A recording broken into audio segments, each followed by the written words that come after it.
you can't walk very far on this campus without seeing something that is only there because of Ralph O'Connor. When I think about Ralph, I always think of creative philanthropy, because that's what really got him going, was thinking of a unique way to help somebody out. And over the years, there was just numerous examples of that.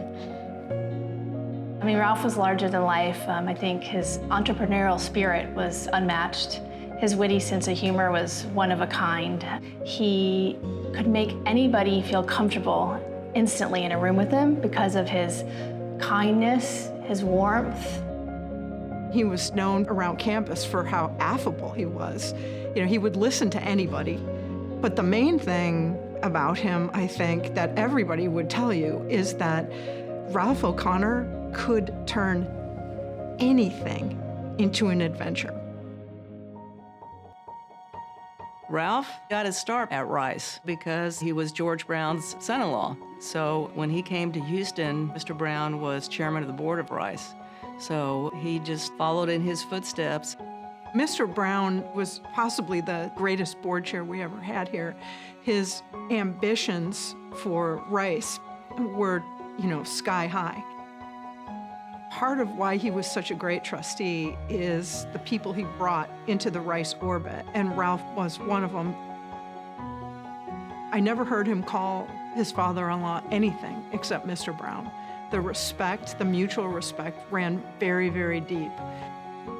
So once Ralph was brought in, he spent the first few years observing and being given tasks gradually as he learned how things worked, and threw himself completely into it. He was not capable of seeing something that didn't work, right, and not trying to fix it. That also was very characteristic of Mr. Brown as well. His ability to, what you would today call think outside the box, was absolutely unparalleled. He was a great role model in how to be a thoughtful board member and how important it was to give back to the community.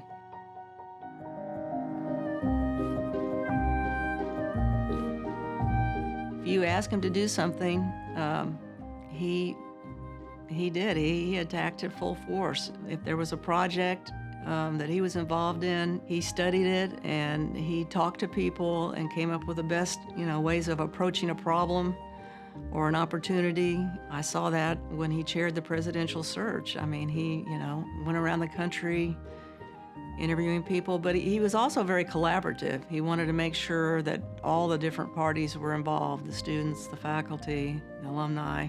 And it was really his persistence and creativity and positive attitude that led me to wind up there. There's a story related to this search that they'd asked Rupp several times to come and take the job, and he said no every time. And finally, Ralph was on the phone and just asked him, "What's holding you up here? We really need you here."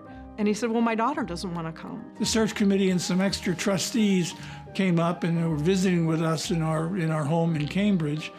And Ralph pulled Stephanie, our daughter, aside and said, "Stephanie, if you were to move to Houston and had a horse, what color would you like?" And Stephanie said, "Black." And so he said, "Well, you'll have a black horse if you come to Houston." So George came, and she got her horse, and Ralph kept it in a stable up by the polo grounds. I don't know anybody else who would have done a thing like that. But then Ralph continued to be very close to her in the time ahead. He was just very attentive to make sure she was settling in and enjoying herself there. For her, it was Uncle Ralph. Still is. She still talks about Uncle Ralph. And so that shows the kind of, creativity, persistence, warmness, humanity, humility that Ralph exhibited in all that he did. He's just a wonderful human being. Ralph was a student athlete himself. He was a two-sport student athlete, and so I think he really understood the determination, the dedication, and the grit that it takes to be a student athlete. He was just a big sports fan, just in general, and threw himself, as per usual, into supporting Rice athletics.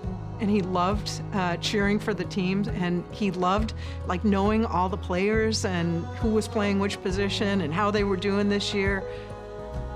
They would sit in the front row, and they were some of our loudest fans, Ralph and Becky. And the student athletes truly loved being around Ralph and Becky because of how the energy they brought, the kindness, the warmth.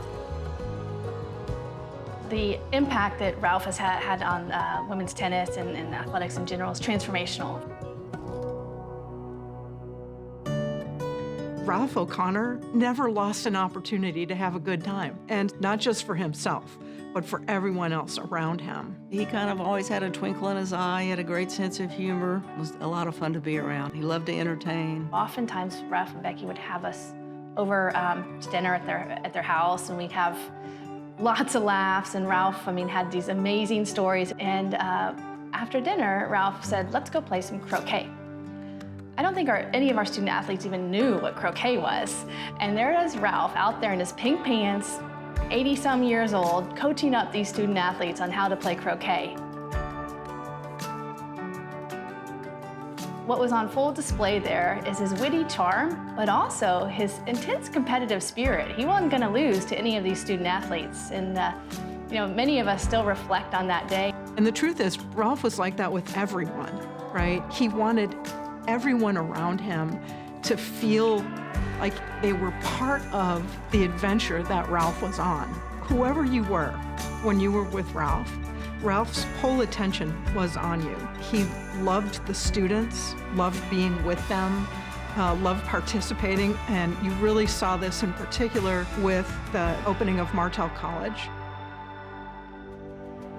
In 1982, when Mr. Brown introduced Ralph to Mr. Martell, it was in the lobby of the old San Jacinto building.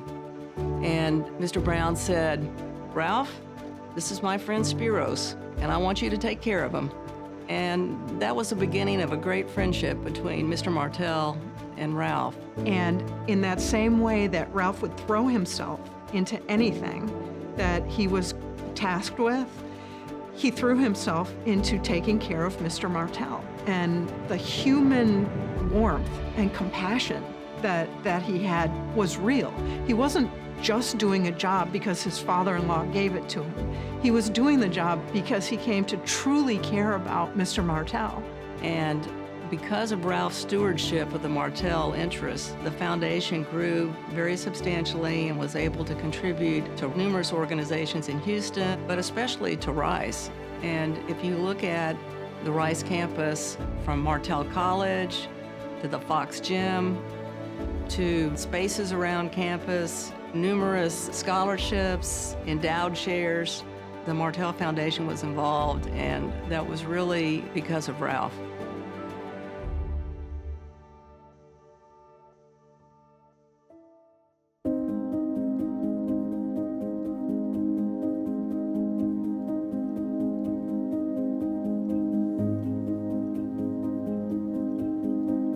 A lot of people, when they get older, they think more about the past than the future. Ralph never stopped thinking about the future, and he would always want to be like on what is the new thing we're doing? What is the next way that we're going to get better?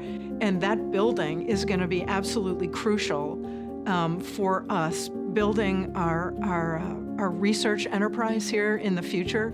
It's a huge step forward, and I think that he would just be tickled to death to have his name on the next new big thing. Ralph S. O'Connor Engineering and Science Building is about the future generations of leaders that will be educated in a way where they can really change the world with their discoveries and their knowledge. It's going to be a legacy that lasts forever. I think it's really neat that Ralph's name is going to be on the engineering building. So much of this campus Ralph has had a hand on, and a lot of it didn't have his name on it, and he wanted it that way. That was Ralph. He wanted to do things for others. He wanted to show support for the people who had made a difference in his life. But to have the Ralph S. O'Connor Engineering Building at Rice is remarkable. He didn't go to Rice. He doesn't have degrees from Rice, but yet you see evidence of his generosity all over the campus. From the public art that he donated to the athletic facilities, Martell College, Craft Hall, Brian Patterson Center. He also endowed numerous faculty positions, chairs, student scholarships, you name it. This place would not be what it is today if not for Ralph O'Connor.